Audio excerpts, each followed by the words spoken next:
Thank you, Lindsay. So thank you for joining us for creating a healing-centered organizational culture. This is mitigating the impact of stress and trauma on the organization and the staff. And we are glad to have Lucille Rosario joining us again. She is an Atlas favorite. We are glad to have her with us this afternoon. There is a lot I could say in introduction to Lucy, but I will say that one thing to know is that Lucy has her roots in adult basic education. She began doing work in New York and an adult ed program, and there she ran support services for students conducting parenting classes around anger management and other topics. And she now works in the northwest suburbs of Minneapolis and St. Paul, working with teenagers with IEPs, and she very much gets adult education. You can see from her work, if you've joined us for other webinars before, that there is a deep understanding of what happens in adult education in what she shares. She is a social worker. She is an expert in trauma-informed instruction. There is a long list of accolades and achievements that I could share, but let me just tell you that she will say more about her work throughout this webinar, but her work is grounded in the classroom and in organizations and in schools. And we have asked her to come back again and again because the work that she shares is so important and is so well received. And so there is good reason that you have seen her before. So Lucy practices here in the cities, but her work really sits at the intersections of education and social work and how trauma affects how we learn, how we teach, and how we relate to each other. So I'm so glad to have you back, Lucy. Thanks for being here. Thank you. And I'm really excited to be back. So we will get going. If you've been in my webinars before, I like just to take a minute to breathe and get grounded and refocused on what we're talking about today. So we will take that time right now. Thank you.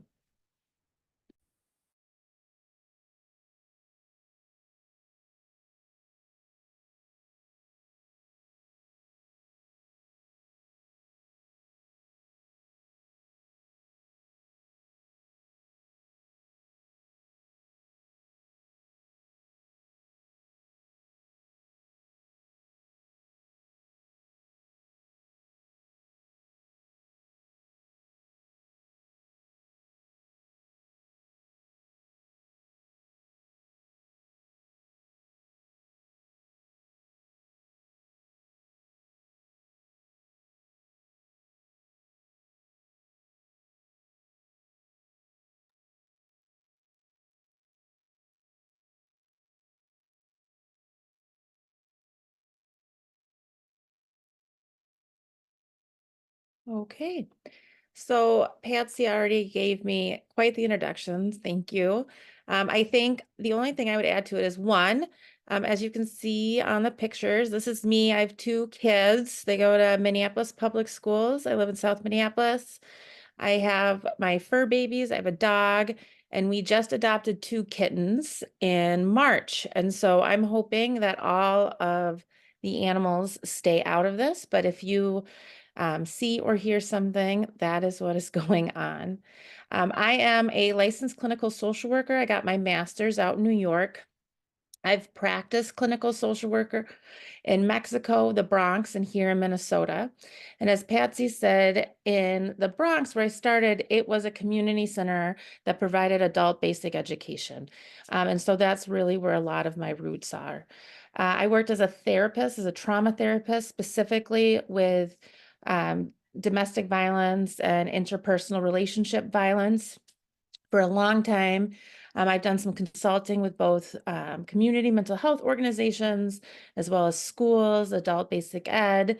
And then about 6 years ago, I moved into working in the school system, which has been really great, and found a passion for this work of trying to create healing-centered environments in educational settings. So what I would love to have is, and you can choose either in the chat, or you can unmute and you can say it, but put your name and pronouns, and then which Prince mood you're feeling today. And then if there is something specifically you're hoping to get out of our time together, that would be great as well. So for me, I think right now, I think I'm like, my Prince mood is number 5. I'm feeling pretty good. It's been a good day. Staff showed up to work, so that made things nice. I'm feeling pretty good.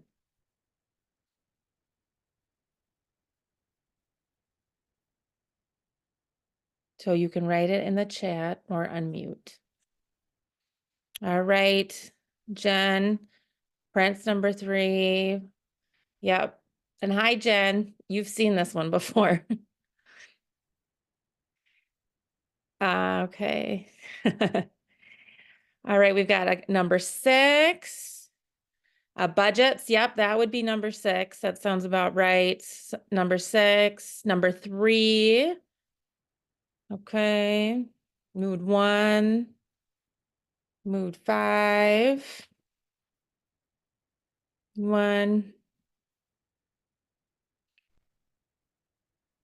5. 3. How to help staff navigate a challenge. All right. I'm trying to make sure I'm not forgetting anything. All right. Thank you all. I'm excited to be with you. So I just want to go over a few norms for our time together. First off, what's said here stays here. I'm hoping people will unmute and we can have a little bit of conversation and discussion and questions, that we listen to understand, turn any conflict into shared exploration. We make room for diverse voices, turn defensiveness into self-reflection, turn judgment into curiosity, and accept non-closure. So if everybody's okay with that, can you give a thumbs up or put okay in the chat?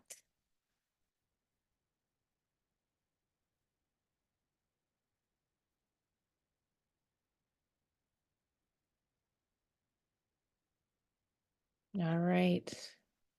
I'm seeing a lot of okays. Great. So today we are going to talk about, we're not going to go over trauma because many of you know this or have been in a webinar with me before. So if you haven't and some things seem kind of confusing, please go back. I did the keynote for the leadership conference back in January. And so if you haven't seen that, that would be good to take a moment to watch afterwards. And I think other pieces will fall into place. But we're really going to focus on organizations because you're all leaders.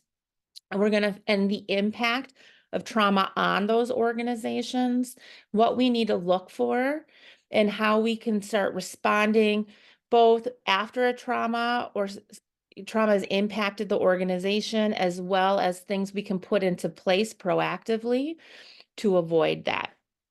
I also would like everybody to know, please feel free to put questions in the chat. Lindsay's watching that for me, as well as jumping in and asking questions. I think everything's better when it's not just my voice the whole time. So first off, we're going to talk about organizations. Organizations are living and complex and adaptive systems. So just like a human being is a complex system, it's helpful for me to think of organizations as a complex system. And organizations, just like people, can become traumatized. And one of the huge issues we have in like the helping profession right now is that the chronic toxic stress, the underappreciation, all of these different things that are happening in social services, mental health, and education is creating maladaptions that is as insidious as the trauma itself. So it's very hard to effectively serve the traumatized clients that we often serve. So this makes it really hard to have true trauma recovery when the system itself can be causing more harm. And trauma-informed cultures and trauma-specific treatment approaches are the best antidote. So that is what we're going to talk about today. Culture, which we're going to talk about a lot, is the shared values, beliefs, assumptions, and characteristics of a school or organization. So all parts of the system, we all take on roles that influence that culture. The other thing that really influenced the culture is the organization's view of itself, both internally as well as within its environmental landscape. An important thing to recognize is that a system is always changing, but when we want to change that system, it is also resistant to change, which can be really challenging sometimes. And because of parallel process, which we'll talk about a little bit more, organizations often take on the characteristics of the populations that they're serving. And so organizations and groups are also susceptible to stress and trauma, just like families and individuals are.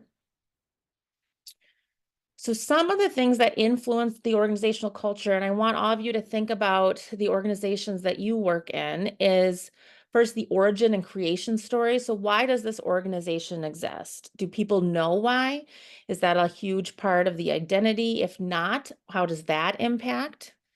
I worked at Domestic Abuse Project, and that agency came out of the women's movement and was very proud to be kind of grassroots and feminist and avant-garde. And that was a huge part of its story and the values it held, and everybody kind of operated, and we don't have much. We're new and we're like changing the system. Even though at that point, the organization had been around for 20 plus years. I worked at another larger organization in the Twin Cities, and I still don't know what the origin of that organization was. And so there was almost this kind of haphazard, disconnected feel to it because there wasn't this sense of like value or beginning. And so part of that is the rationale for the organization's existence. What is its moral narrative? And that was one thing that second organization was missing. Also, another influence can be the era or context of its development, the mission statement, vision and values. Like, what does the organization deem as being the right way to do the work? Leadership is a huge impact, and it has a trickle-down impact, and we'll talk more about that. And then the professional culture. So is it, educators, social workers, lawyers, doctors, all these different professions bring in different cultural norms. And then what are the organization's stories and secrets? Unfortunately, most organizations have that. What gets told during breaks? What do people learn when they first come in? What do they learn after years of being at an organization? So I would like everybody to just take a moment. We're going to take 5 minutes. I want you to reflect on your organization. I want you to think about what is your organization's origin or creation story? How does that story justify or not justify the mission and structure? And how is it connected to the values? How do they play out? And then what do you feel like with all of this? What is your organization's identity? So I'm going to start this 5-minute timer. My sound isn't working on Zoom, and so I'm going to apologize for that. But if you want to listen to your own music, feel free, and let me know if you have any questions.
Hi, thank you. We are coming back, and I was wondering if anybody would be up for sharing anything that you thought about as you were thinking about these different components of organizations and culture.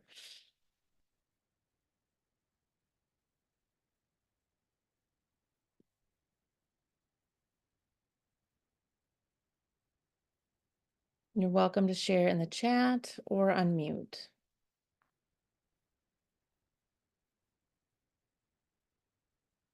All right, we'll keep going.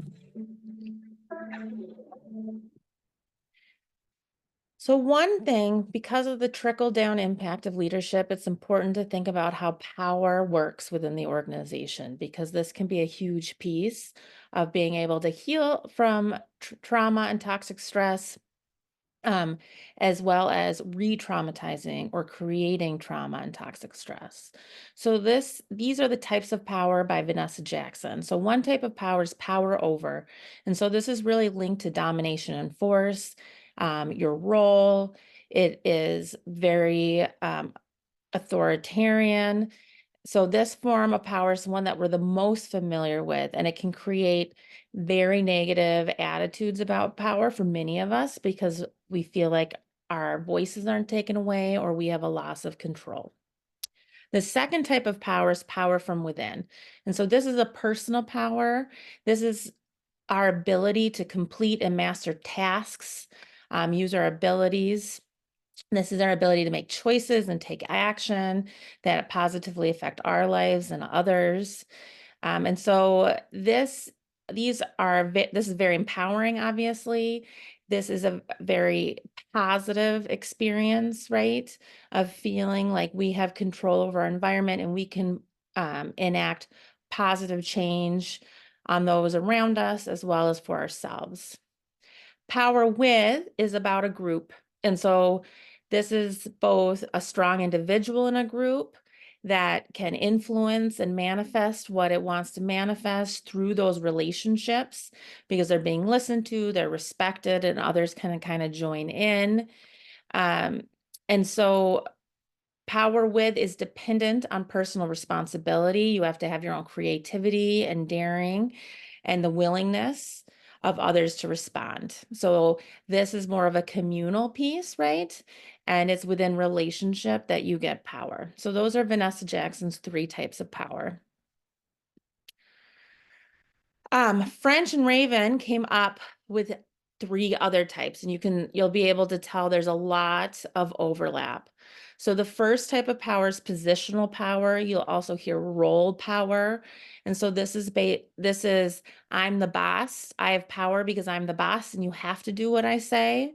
This can feel coercive at time. And it is really the coercion is both on the actions of the person with the power as well as the perceptions of the people that are impacted by the power. It can be reward power. It can also be it's also legitimate. It is based on the belief that the subordinates that a superior has the right to prescribe and control behavior. So this is very much based on I'm the boss, you need to listen to me. Competency power is I know what I'm talking about, so you should listen to me, right? So this is based on your expertise. You don't need to have a positional role that gives you any power. People listen to you and give you power because of your job experience, because of your special knowledge, your expertise, and that's how you gain power. The last type of power is relational power. And so this is based on the interpersonal attraction or connection between people and admiration. So listen to me because you like me is what it comes down to. So listen to me because I'm the boss. Listen to me because I know what I'm talking about versus listen to me because you like me. And so we all have a tendency to gravitate more towards one type of power or another. We also can sometimes move between the types of power we use, both based on the situation as well as based on our own health and how we're feeling. For example, if you're in a high anxiety or you're worried, some people will go to different types of power that help them feel safe or get a sense of control, right? So whether it's like connection or showing people you know what you're talking about, or using the structure, the hierarchy of the organization. The other thing to think about is the role of a CEO or executive director. The name varies from place to place, whoever is in leadership. And there's different types. There's leaders and there's managers. And one's not better than the other one. They're just different. So in a leadership or a leader, the purpose is to lead while the manager is to manage. So the focus for a leader would be vision, strategy, people. So this big picture, right? And vision, while the manager focuses more on operations, process, activities. So you have the kind of the bigger abstract and then the person who gets those things done. Sometimes you'll see it as like the CEO versus the COO or the executive director and the director of operations, but this can really vary. And there's plenty of executive directors and CEOs that are more managers or have more in the manager column than the leadership column. But the leaders, they focus more on the long-term impact and future. They help establish direction. They work with abstract concepts. They often have earned a title of a leader. They synthesize the data, whereas a manager is more budgets and organization and staff, solving problems, executing plans. It focus more on the details rather than the abstract concepts, analyzing data, and are often appointed or promoted. So when you look at this, what do you see? What are some of the benefits of each type, leadership versus manager?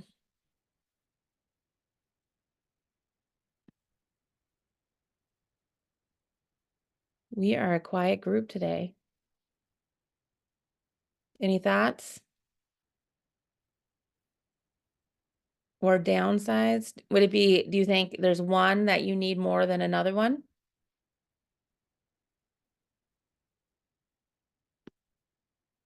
Yep, big picture versus small picture, and you do need both. And they both have really a specific purpose, right?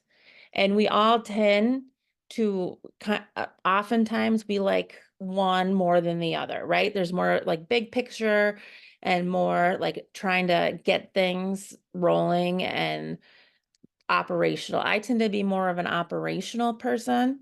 Other people might be more of a big picture person, but they're all really essential to keep an organization moving. What isn't helpful is to kind of mush them together and not really have clear expectations or roles among leadership in an organization.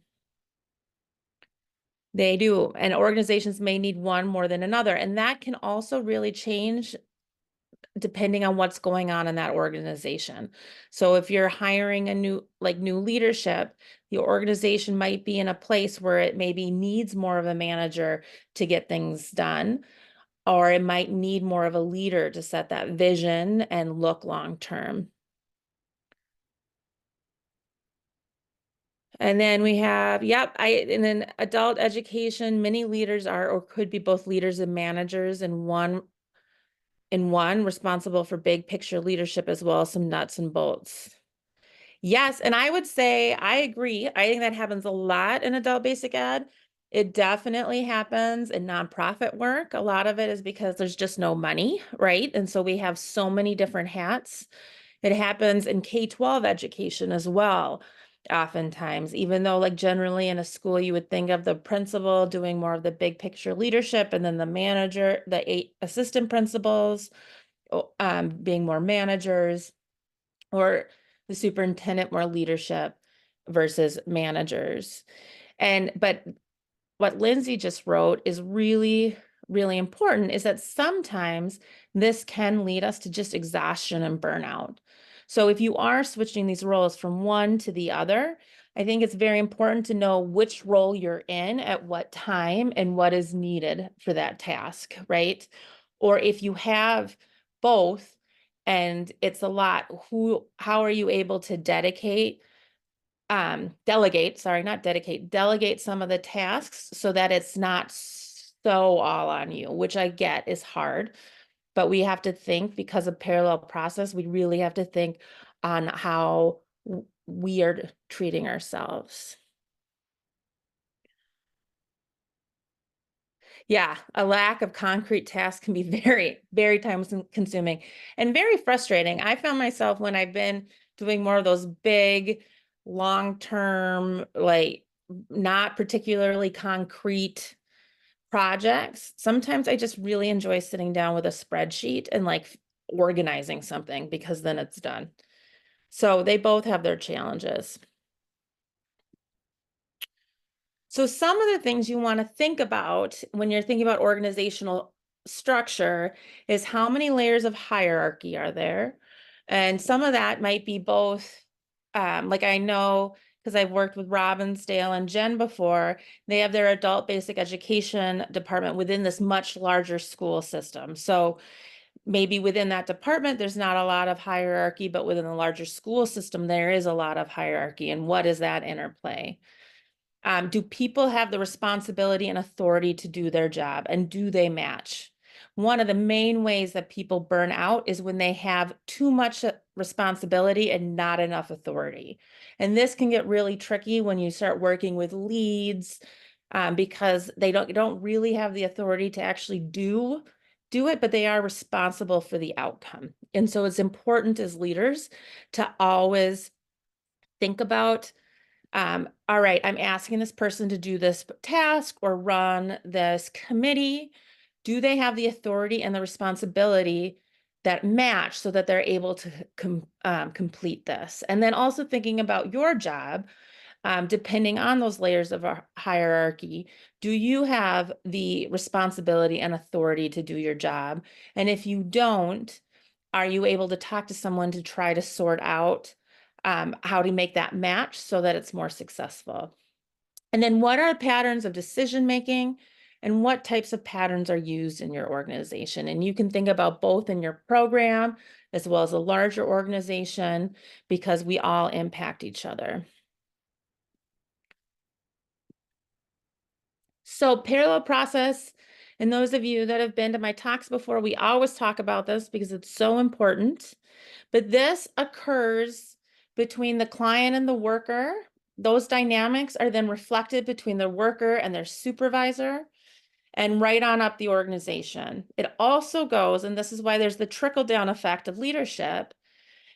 The way that we lead will through parallel process trickle down to our clients. And so it can also be on a meta level. So can also be impacted by what's going on in our community, in our country, in the world. That can come in and impact the culture that's happening within our organization. And this happens both as a way, because we kind of reenact things, right? But we also, due to mirror neurons, we actually connect and mirror each other's like feelings and behaviors and levels of stress, even without having to talk about it.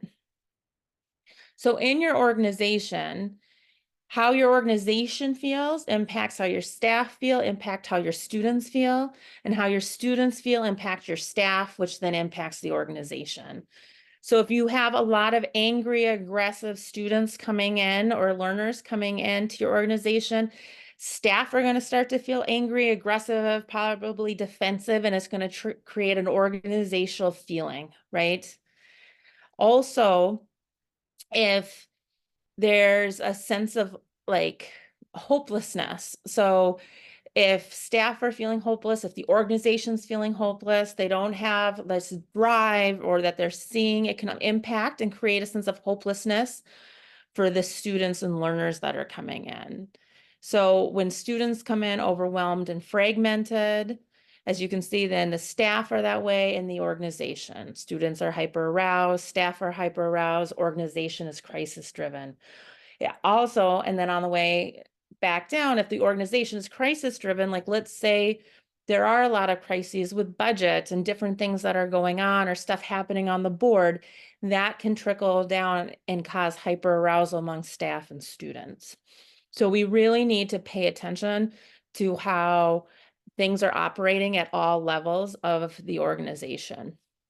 And then one of the things that happens is the reenactment triangle. So when somebody has been through trauma and toxic stress, and keep in mind, these aren't just the learners coming into your organization. This is your staff.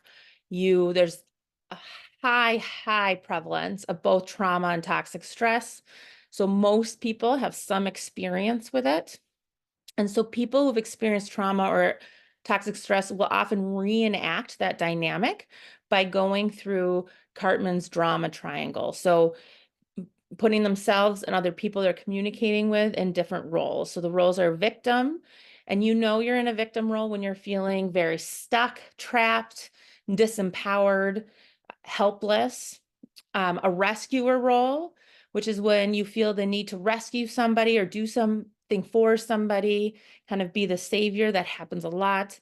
And then the persecutor role, which is when I always notice it, it's like when you're making suggestions to try to fix a problem and they're like getting upset and saying, no, there's no way you can fix that. So that's when you're in that persecutor role.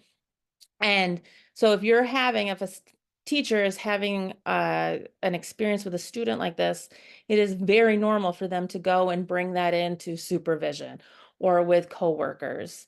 And so it's something to always be aware of. And what we want to do is we want to move from the reenactment or drama triangle over to the healthy triangle. And so some of that is really how we respond. And so we can interrupt this parallel process as leaders by responding in this way, as well as hearing and coaching the people that we support on how to best respond to that with whoever's pulling them into their triangle. So if you find yourself in the role of a victim, you need to pause and take a moment and think about what's within my locus of control. What can I change and adapt? So I'm going to change that rather than focusing on all of this stuff outside of my control. If you're the rescuer, you need to take a step back and support. So support people in fixing the issue for themselves, but you can still be there. And then in the persecutor role, you just need to give distance. You can't convince somebody that you're not a persecutor. It just means you probably need a break from that person. Are there any questions about the triangles or parallel process before we keep moving? Okay. So kind of the process when we notice these triangles is, well, one, we have to accept that this is normal and this is going to happen all of the time. And so there's no point to blame yourself, to blame anybody else. This is just how humans interact. The next step is when you notice it, is to stop the process or slow down as much as possible. So this might be a time to say, I hear you. I'm worried that this isn't productive. I'm wondering if we need to take a minute, take a break, and come back to it, right? So it might be a good time to interrupt that. If you're able to stop the process, being able to go and consult with someone else to, get more perspectives, and then reflect and name it. So if I'm going to name like, oh my gosh, nothing I said was right for the person I was talking to, I might be in the persecutor role. All right, I'm probably not the best person for them to get this information from. So maybe the best thing for me to do is when I go back with a person is to say, I'm sorry that conversation was as hard as it was. I'm wondering if so-and-so would be able to better answer your questions, right? Something like that can be really, really helpful. So this, I would really like it if people could unmute or use the chat, but could I get a volunteer to read this case study for me, please?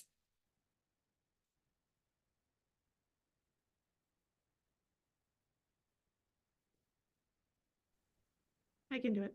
Thank you. We will go back to Hassan from the first training. Sorry, If that was a typo. If you remember, Hassan was the outgoing, vibrant student that made everybody laugh. One day in class, you lean over Hassan's shoulder to give feedback on the project he's working on and are shocked when he yells, "I can't do anything right!" and slams his laptop closed, and pushes his chair back into you so hard that you stagger back. Hassan then grabs his bag and storms out of the class, swearing under his breath. What role are you in? What role is Hassan in? And what can you do at this point? All right, what are some thoughts? And an important thing to note is you can be in multiple, you can move very quickly through roles. So you could have multiple roles.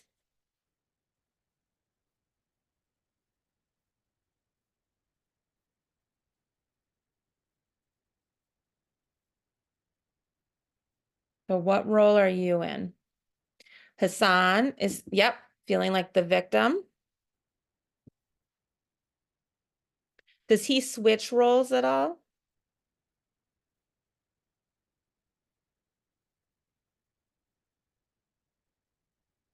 Yep. So the teacher is the persecutor. And I could see rescuer potentially even like later on in the scenario. But what happens is, so you lean in to give feedback, right? And in this moment, you're the persecutor because he gets really upset. That's kind of how I read it, right? And then when people feel disempowered, they can sometimes use aggressive behavior to try to regain power. And so then he switches into the persecutor and like pushes his chair back and you stagger back. And at that point, it would be very normal to feel more in the victim role, feel very disempowered, maybe nervous, not knowing what you're going to do. And it would be very easy to personalize this situation. All right, we're going to do one more example. Can somebody read this, please? It's a continuation.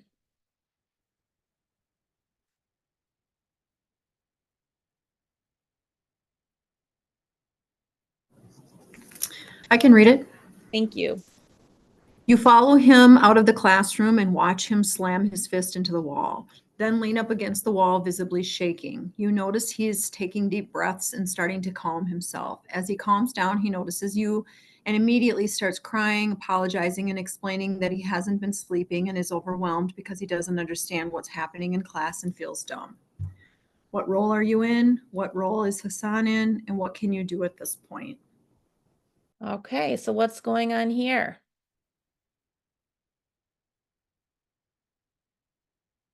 What role do you think Hassan is in?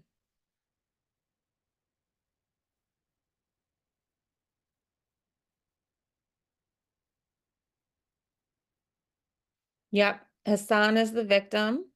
And right now, it definitely seems like there would be a pull to become the rescuer, right? To try to go and fix everything, to make it better. I know I would want to do that. I can very easily get suckered into that role. So what's something, knowing that you're kind of getting pulled into that rescuer role, or the teacher is, what's something that the teacher can do at that point? If you're the rescuer, what do you want to do?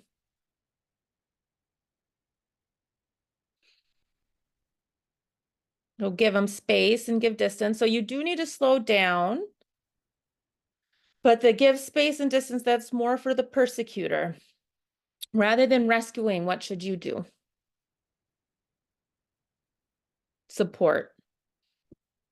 So ask what he might need for support and connect him with the supports that he might need, or if you're able to do there, but to avoid fixing it all for him, right? Because that can be very disempowering. Acknowledge feelings is really great. People want to feel heard. That also helps regulate our limbic system. So that's a really great idea as well. Thank you. So what these kinds of situations happen more when the people in our organization aren't in a healthy place, particularly our staff, because the resiliency starts to go down. They're more impacted with the day-to-day stressors that they're facing. And so we really need to think about the well-being and the wellness of the people that work for us. So trauma's impact on providers. The way I view it, and I think makes the most sense, I know people can hear it in different ways, is that compassion fatigue is really just this umbrella term. And it is an umbrella term for the emotional strain and residue of working with people who are suffering from trauma and toxic stress.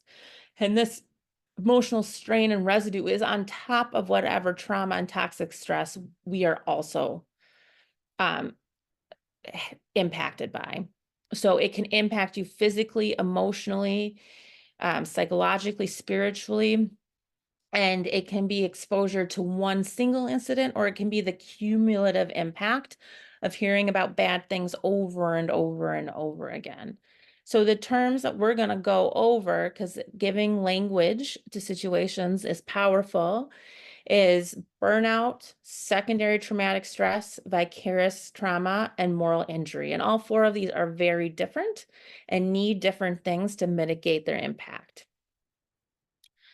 So the other thing to keep in mind is that you will not suffer from traumatic stress if you are indifferent. So when people are really feeling the work, it's because they have the empathic engagement, and that automatically makes us vulnerable. And so there's been in the past kind of this norm of saying, oh, you can't hack it, right? But what we know is that it's really just an occupational hazard. And so what our responsibility is, and especially as leaders, is to figure out, how am I going to create a supportive environment to foster the resiliency of my staff so that they can keep on doing this really, really hard work. So the first type is burnout. And burnout is simply exhaustion. You don't actually need to have any trauma exposure to get burnt out. You can get burnt out as an accountant or any other occupation.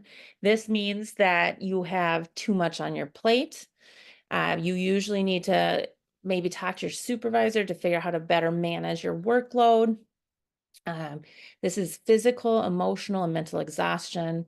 Some of the things you might see is over-involvement with clients and overwork, like it's harder to set those boundaries. There's a significant amount of emotional distress. People aren't as happy because they're exhausted, and we're at higher risk of potentially exploiting clients. The social work board, all of the ethical violations, a lot of the times the reason is because people are burnt out, or if not burnt out, they're experiencing one of the other categories that we're about to talk about. So if staff are exhausted, it's important to think about, okay, what can we manage or look at to alleviate and allow people to rest and be revitalized. Secondary traumatic stress is the emotional impact that can happen. It doesn't always happen, but it can happen when somebody hears the firsthand trauma or experiences of another. And this really mimics the symptoms of PTSD. So this is PTSD for caregivers. So you might have intrusion and avoidance of trauma reminders, heightened arousal, hypervigilance, exhaustion and fatigue, emotional strain. It can be hard to be empathic when you're going through this, and feel like unable to help trauma survivors. When you don't treat this, and oftentimes this does take psychotherapy or some other form of like healing practice, it can lead to actual PTSD. Vicarious trauma, this is what I view as kind of the complex trauma of the helping profession. And this is when you start to get transformed after empathic engagement, or the cumulative trauma of all the clients and learners that you've helped. You've just heard about stuff, bad stuff, for long enough that it just builds up and it breaks down and disrupts your like core identity, your sense of hope, your sense of spirituality, your belief in hope for the future and meaning. And so it can really impact your sense of safety, whether you think other people are safe, your ability to trust yourself or other people, your self-esteem, intimacy, your sense of control. And for me, this is one of the things that I believe happens to everybody. And I've had a few different bouts of vicarious trauma. And for me, it really feels like these rain clouds are coming in, which is why that's what this picture is. And then our final category is moral injury. And so this is when we're working within a system that is, or bearing witness to a system or a person that we're involved with that is acting in conflict with our moral beliefs, values, and expectations. And so it feels like a transgression. It can cause a sense of cognitive dissonance and inner conflict, a sense of guilt and shame for being associated with somebody who's acting against our values. And so this happens a lot. You can see this a lot working in the child protection system and the criminal justice system. It's definitely the case in the education system, right? When sometimes decisions are made that goes against how you believe, right? And so that can be really challenging. And some of the protective factors are just a belief in a just world, forgiving supports, and self-esteem. So in summary, there's these 4 different types. Burnout and moral injury, you don't need to be exposed to trauma. It can happen to anybody, and trauma exposure isn't required. Secondary traumatic stress, or STS, and vicarious trauma, VT, require some type of exposure to trauma. And it doesn't mean that people have to tell you about it. It can just be being around somebody who's been through a lot and having to respond and interact and potentially being in that reenactment cycle with them. Burnout, this is what's happening because it's just complete exhaustion. Moral injury, the kind of core feature is a sense of dissonance or inner conflict. Secondary traumatic stress, you have the symptoms of PTSD, while vicarious trauma is this change in the worldview or breakdown of your belief system. It can often be a lot of like hopelessness or what's the point. The causes are all different, as you can see on here, from large caseloads for burnout and they're chronic and complex. For moral injury is an act that transgresses against your moral beliefs. STS is exposure to suffering, especially imagery and hearing about it or seeing it. And vicarious trauma is exposure to suffering. And so they all also have different work interventions, which is important, both for yourself and for the people that work for you. So for burnout, it's workload management. For moral injury, people often need a lot of support to focus on both meaning making. So, well, maybe I can't change this huge system from today till tomorrow. Why is it that I'm working in it, right? What is my drive? And then once we figure that out, being able to forgive ourselves. Secondary traumatic stress, like I said before, might require mental health intervention or some other sort of like cultural healing services. And then vicarious trauma really needs tangible acts of care and meaning making. So if everything feels hopeless and lost, then why are we still doing it? What is our original drive? Why did we get into this work? And then feeling cared for by our community, because community and relationships heal. Any questions about those 4?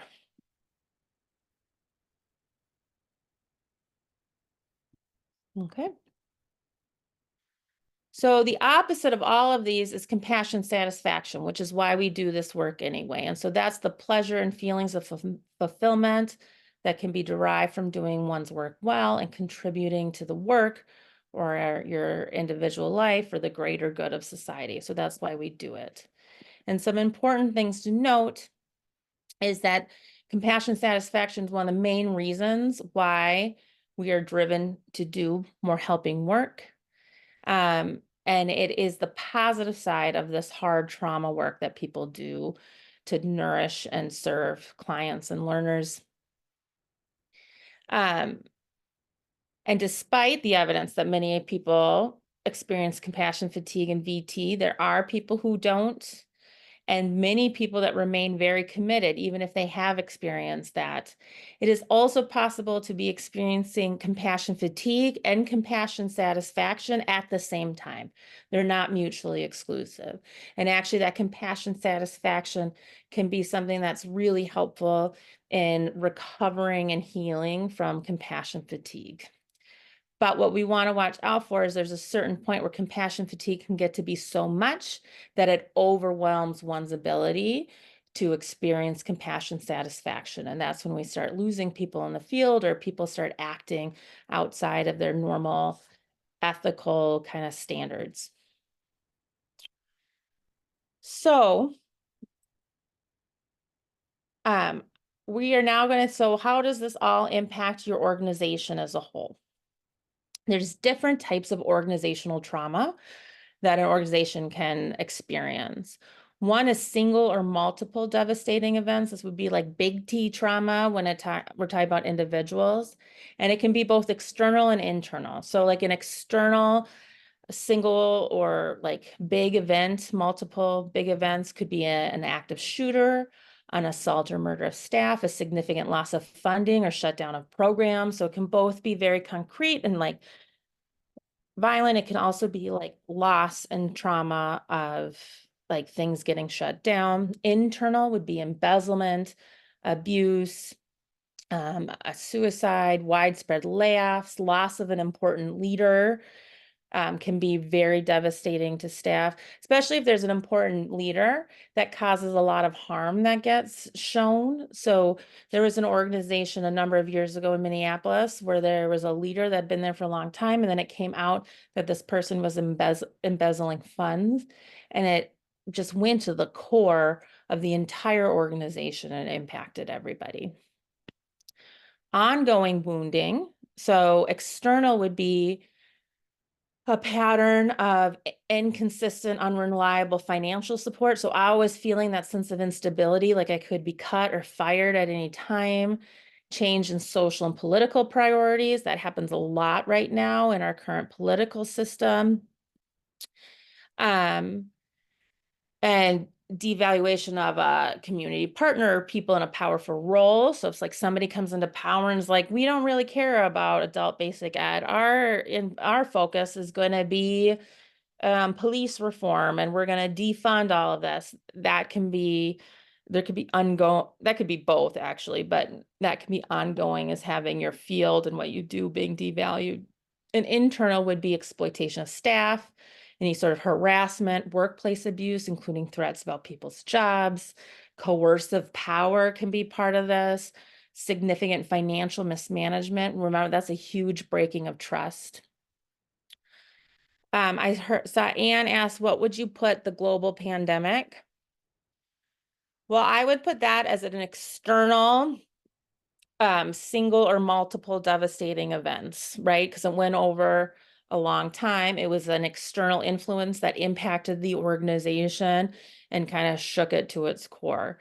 Now that we're like out of it, but there's still like ongoing issues, it's probably moving into ongoing wounding as things keep popping up that were impacted by that, right? So things are complex, so they can move around a little bit, but that initial year to 2 years, I would put it in the devastating events and an external devastating event.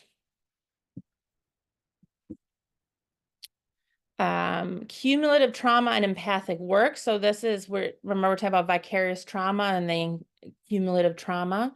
And so this is when many staff together are traumatized by the client work, and there's the level of need and harm that has happened to the people they're supporting. And so the organization can get vicarious trauma where the whole worldview of the organization suffers. Like we're getting so many, you know, like influx of people from Ecuador and from like different places. And sometimes it can feel really overwhelming. The whole organization can feel like, what's the point? Or feel really alone, like we're the only ones fighting this. There can be a fight, flight, freeze, submit response. My cat is trying to join us right now. Sorry about that. A sense of hopelessness, helplessness, feeling stuck in the past, disempowered. So really all of those things we talked about with vicarious trauma, but at an organizational level. So everybody's experiencing this together. The other type of cumulative trauma is with redemptive work. And so this is work that you do to change society. So like political action or going and lobbying at the Hill or, you know, a lot immigration reform, you know, women's health care, things like that, right? And so, and it's the attempt to redeem society from some evil. So child abuse, torture, war, poverty, you name it. And this can be a part of all or just part of who work in the organization. And it's really is huge when a core identity of that organization is social justice and social change. So one part of DAP was a sense of we want to change the way interpersonal violence is handled. We want to stop domestic abuse and we want to empower women. That was a huge piece of it. So there's this pressure to really get involved politically and with policies. And then staff expect to struggle in order to achieve broader change. And what can happen is that larger cultures and society will often stay silent or look away or devalue or be intolerant of the work. And this puts a lot of pressure on the staff, can create a sense of hopelessness and helplessness, and to be constantly living to these expectations and values of the organization, which can be exhausting. So this is a quote that I really like. This is from Vivian and Horman. I use a lot of their stuff in this PowerPoint, and it says, "It is important to distinguish between suffering, a devastating trauma, and becoming a traumatized system. Many organizations suffer devastating traumas. The individual and organization both are in pain, suffer loss, grieve, and are vulnerable because of the catastrophe, but they can recover and do not necessarily experience a long-term impact that negatively reorients their worldview."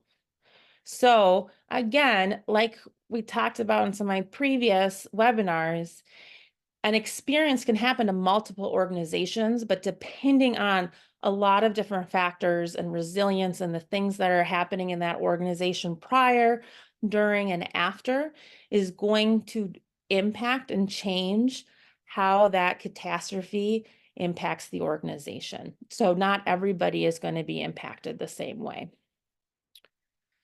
So some of the risk factors for having a long-term impact or becoming a traumatized organization is when there's limited attitudes and worldview set at creation. Like, you can only be here if you think this way, if you act this way, if you view this way.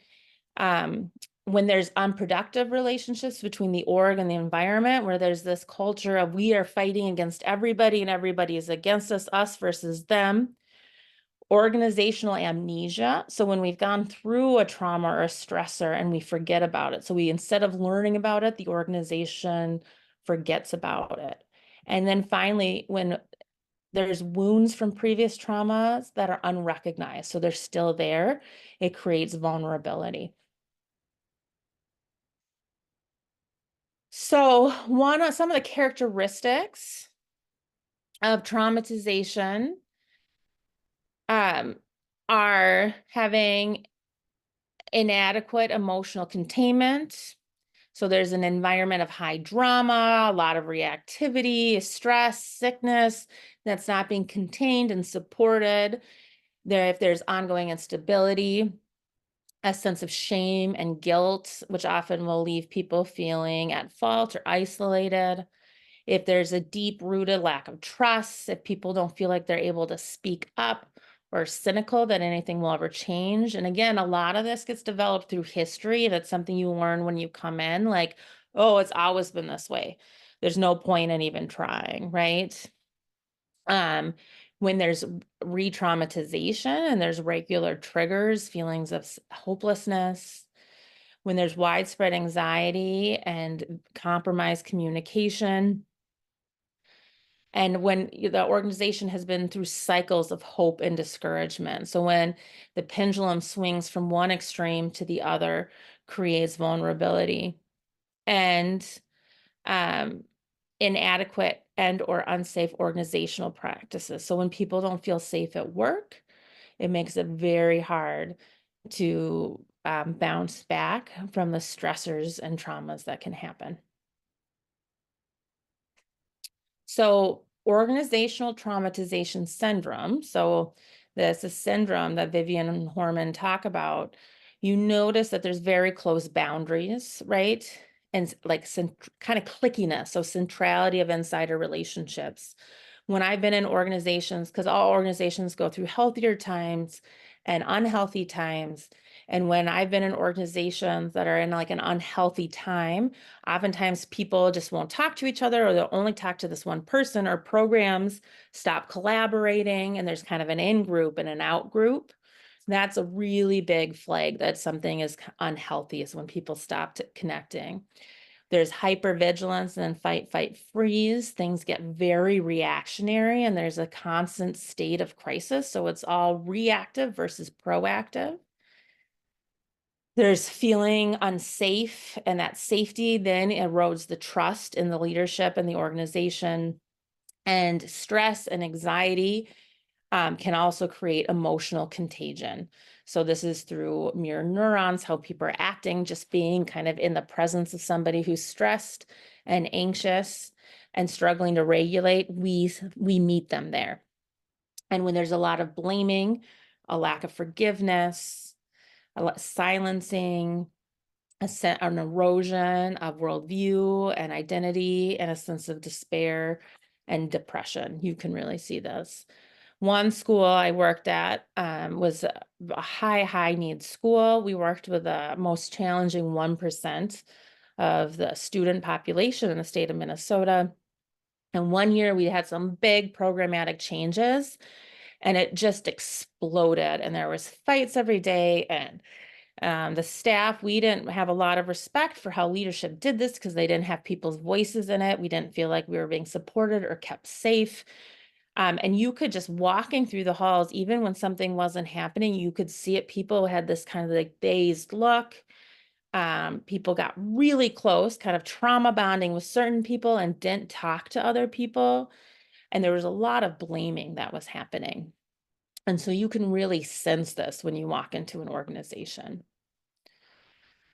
So I'm wondering, from all of you, what have you seen at your organization or previous organizations? And also, what are patterns? Are there times of year that are harder or easier? And have you noticed anything that helps? And I would love to hear from some other folks in the room.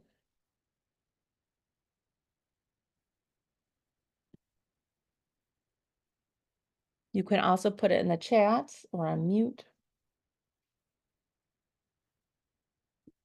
Is this something you've noticed, or like, does this make sense, or does this seem completely off base from your experience in your organizations?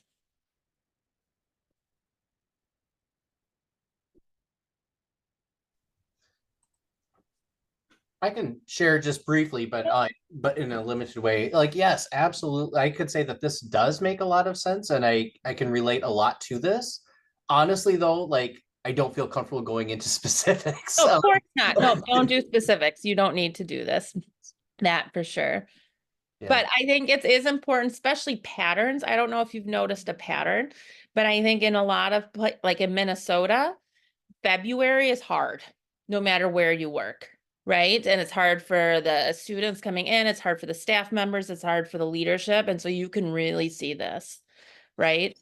Absolutely. Well, and I think so. I work with the Minnesota Department of Education with some, Mhm. and I think one of the other cycles that we see is just with every election, then there's kind of a unique cycle too, because, in essence, the top 2 or 3 layers of our leadership can be replaced at every election, or Yep. sometimes even more frequently.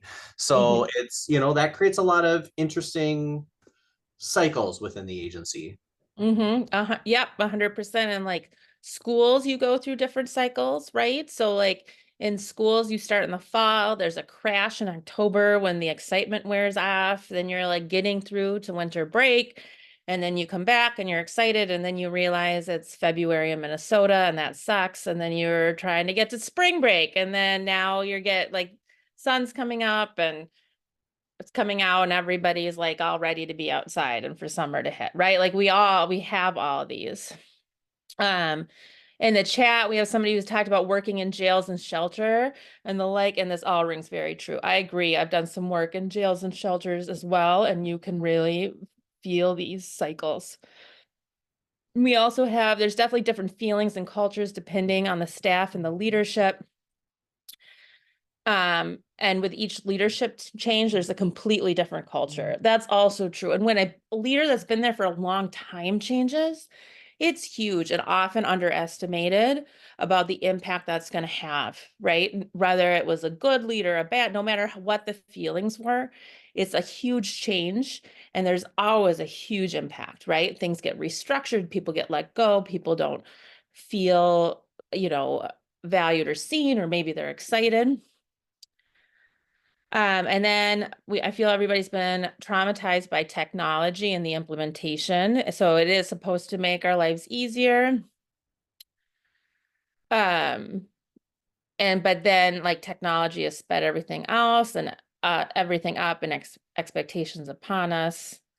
And no wonder we're exhausted. Yep, it's like 24/7, right? You can get stuff on your phone and I'm really bad about that too. So yeah, that can definitely has a huge influence.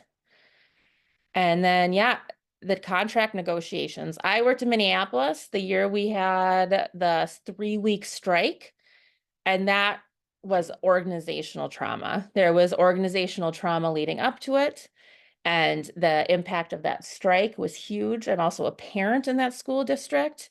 And so there was just impacts on every level of that organization. And there's always a sense of unease if the contract negotiations aren't necessarily going as quickly as people would like. These are all really great examples. Thank you. So what do we do? And obviously it's much more complex and more than we can get into all of it in 90 minutes. But we'll talk about a little bit of it. Dr. Sean Jenwright, who is one of my personal heroes, he has a quote that says, "A healing-centered approach is holistic, involving culture, spirituality, civic action, and collective healing." He has some books out. 4 Pivots is one. So if you are interested, read Dr. Jenwright and support his work. So here's this continuum. You've seen this continuum if you've come to the webinars before. So we've been talking about trauma organized. That's been what we've been really focused on. Kind of the next step down this continuum is trauma informed. And so that's understanding the nature of trauma, understanding how it's impacting us, having a shared language, recognizing the sociocultural and structural oppression of it, and how that plays in. And then using that information to inform the way that we are responding to other people and how we're responding to each other. And then a healing organization is the ultimate goal, and that's creating the space and slowing down enough to allow for reflection, for meaning making. Notice how that was in a lot of the compassion fatigue kind of antidotes. It allows for growth and prevention orientation. So being proactive, being collaborative, equity and accountability, and relational leadership. So when you think back to the beginning, when we're talking about power over, power within, power with, right? Relational leadership would be power with as well as power within. And then in that another example with the positional or role power versus competency versus relational, I think it's usually necessary to kind of move between all of these, but to really view the importance of relational power and competency power. So you're not only relying on your role. SAMHSA has created 6 principles of trauma-informed care. So these are things you can implement in your organization and pay attention to kind of move to that second step of the continuum. And that's safety, trustworthiness and transparency, peer support, collaboration and mutuality, voice empowerment and choice, and cultural, historical, and gender responsiveness. And these are often talked about in how we're supporting our students or learners that are coming in, but we're all humans and we all need the same thing. So whatever students and learners need, so do your staff and so do you. So how are you focused on and implementing, creating a sense of safety, of trustworthiness, transparency, How are decisions being made? How are people allowed to support with each other, collaborate? Remember, when we are going through a period of traumatization, we tend to isolate, right? And so collaboration brings people together and allows for connection.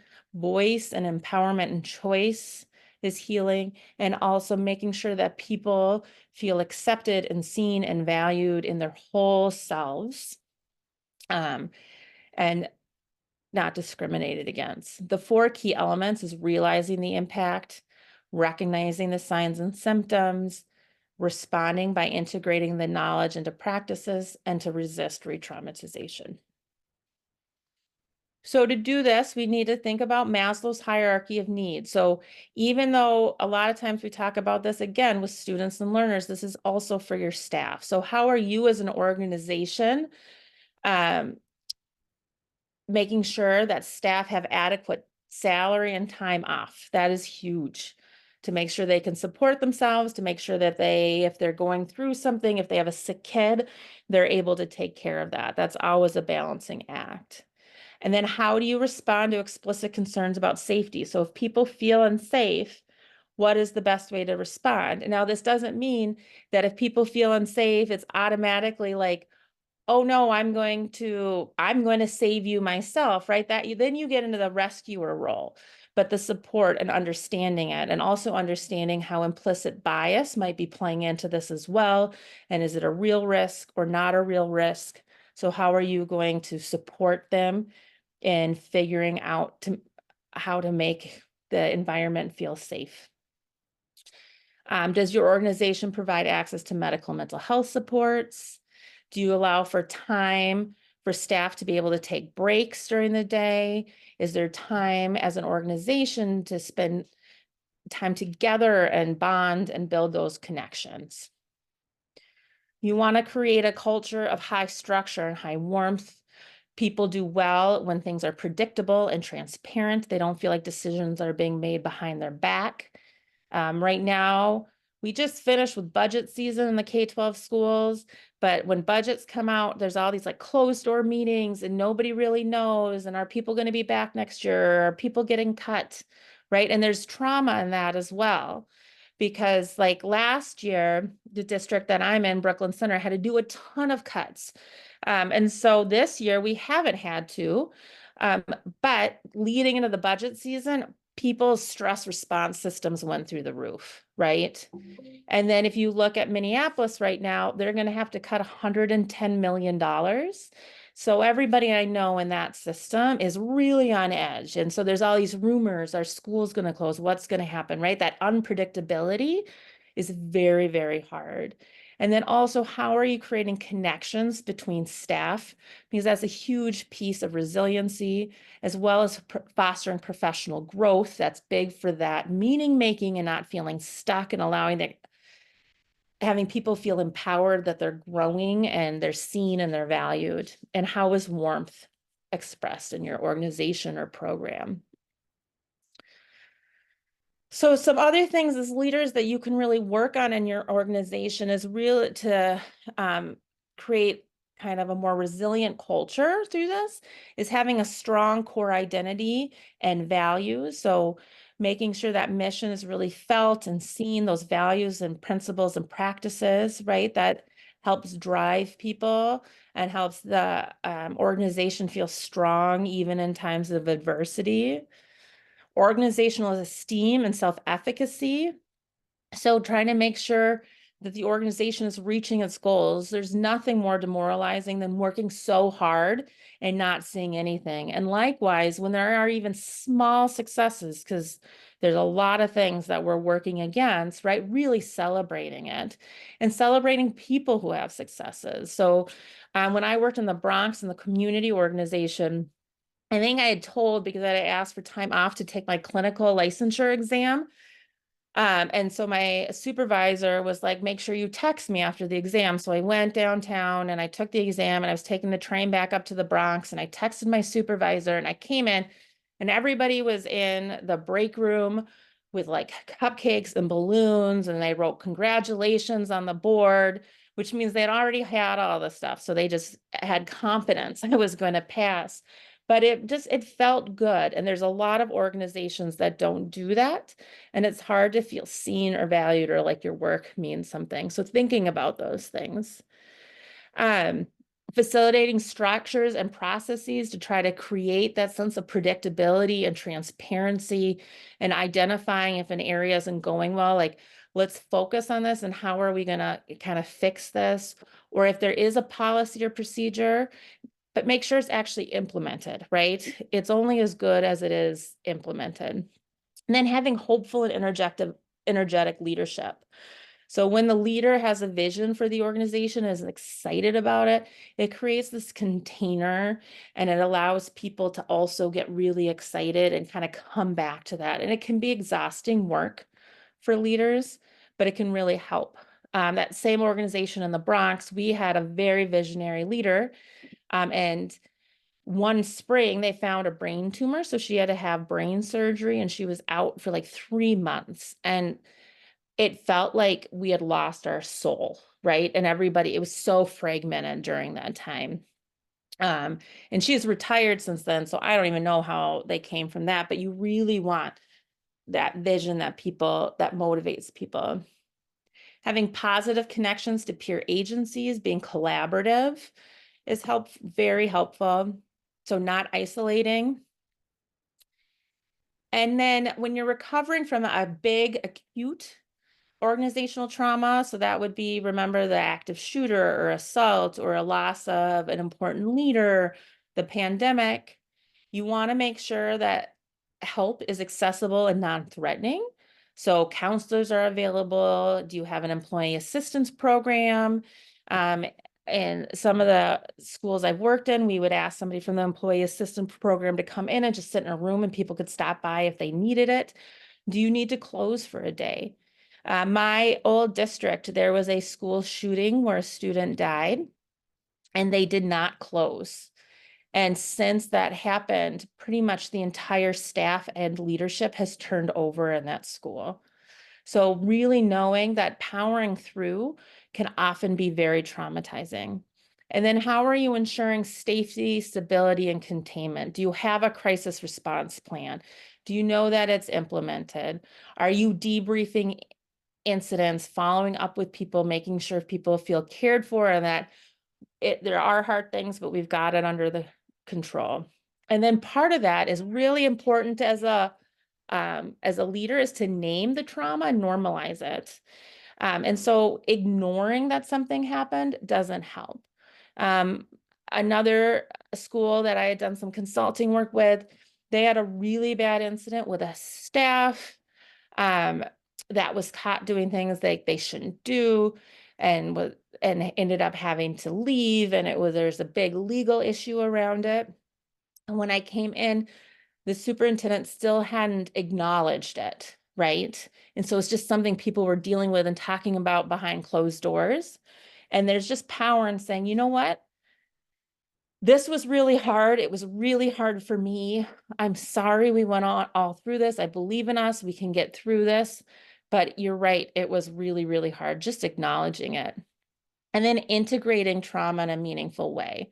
So do any sort of rituals, any communications, apologies? Does there need to be a change or adjustment in policy?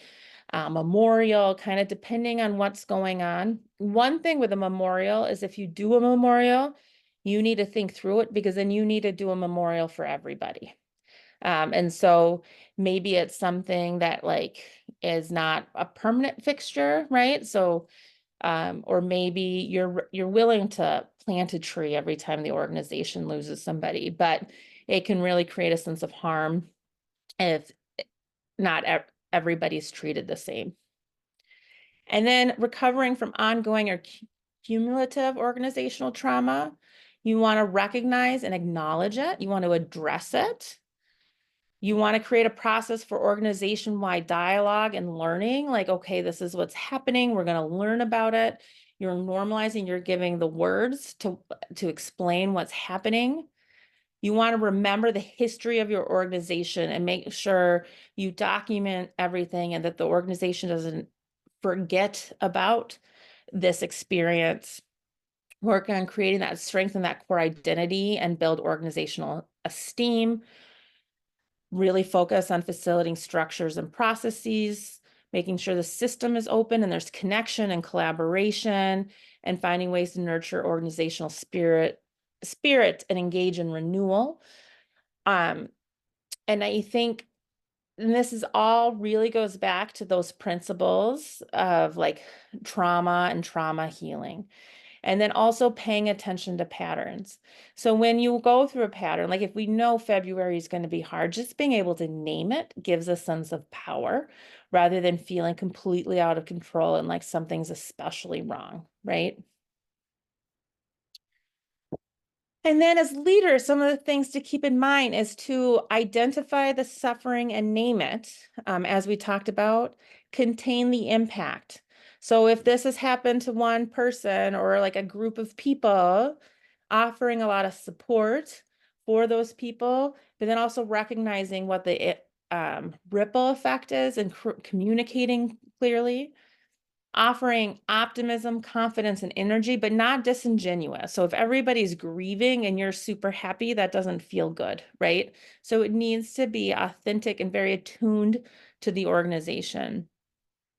Provide frameworks for analysis, the meaning making. Okay, we went through this. What does that mean for us? Who are we? What have we learned from this? How are we growing from this? Identify and champion organizational strengths. Model kindness, compassion, and healthy boundaries, especially when an organization is unhealthy. It is not the time to send 1 a.m. email. So set that timer, right? Make sure people are being expected to set boundaries and be able to rest and heal. Bring in people from the outside as needed. And just remember that staff need what learners need. So I got a question about how does one offer optimism, confidence, and energy authentically when they're also going through trauma? It is hard, but I think it's with like genuine compassion. So it's with naming it. So let's say there is a loss of an employee, of a staff member, right? And people are grieving.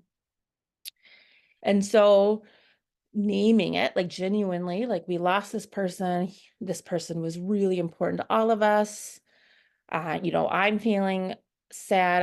I can imagine other people are feeling the same way. We're going to offer, these supports for people if they need it, whatever that may be. And talk about, like the great gifts and the way this person cared about the organization, and that confidence that we will move on, but we're always going to remember them, and the gifts the impact that they had on us is always going to be a part of us, right? So like acknowledging it, but also with confidence that we will heal and move on without forgetting. Does that make sense? Was that helpful? If it wasn't, let me know. And then really people need supervision and staff support. Education isn't always very good at that, right? Because everybody's spread so thin and there's no time. So making sure roles, expectation, and communication is very clear. You want to make sure staff feel supported and valued, and make sure all staff feel supported and valued. So some of the like, shout out things, you want to really monitor it, because if the same 10 people are always getting shout outs, it's more of a popularity contest, and other people can feel really devalued. Make sure all staff are trained regardless of role. Knowledge is power, and the more we understand what's happening with us, the more we can feel a sense of empowerment and control over it. And make sure that there's ongoing support throughout the year. So not just like the week leading up to classes, but how is their consultation? How is their coaching? How is their team meetings? How are PD days used? And then In the mental health field, especially early childhood, there's a reflective model of supervision. This is what I use, but also Elena Aguilar talks about it in her groups of coaching in an educational setting. And it's really focusing on reflection and reflexivity. It's confidential and supportive, and it helps. It's asking questions and supporting people and being able to integrate and process what's going on rather than just being given the answers. And then making sure that staff have mental health support, vacation time, they're able to take care of themselves. All right.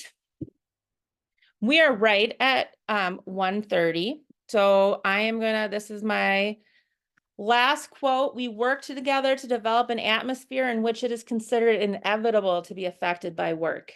And that is really important to normalize it so that people don't feel bad, guilt, or shame when they inevitably are impacted by it. So thank you so much, everybody. Thank you so much, Lucy, for being here. And I was just soaking it all in, and I'm glad we have the recording and slides to kind of go back over. I just want to, I'm going to put a link in the chat of some announcements for things coming up. But also in the slide, I know that you just went over, Lucy put a bunch of books and recommendations for further reading that will also be in the slides as well. So let me grab this and put it in the chat. And then one in particular I want to call your attention to before you sign off. If you were to open up the link, if you're able to, Lucy, could you go to that? Yes, and then could you click on that PDF? There should be, I'm hoping, if it's linked. Which PDF? Oh, sorry. It should be, the document should be linked on there, but if not, it's okay. You can see the one I want to call attention to. We have some advisory teams that are applications will be out very, very soon. So and they actually may be posted already. So the transitions PD advisory team, the administrator PD advisory team, so this group right here, and then the statewide PD committee, there's more information on the Atlas website, and there are direct links there. You can follow with the link provided in the chat. This will also be in your follow-up email that Gail will send you. If you have served on the administrator PD advisory team before, or if you have not, either way, we want you to apply if you are interested in helping us. We meet 5 times a year virtually for a couple hours, and we talk about professional development needs and desires for administrators specifically.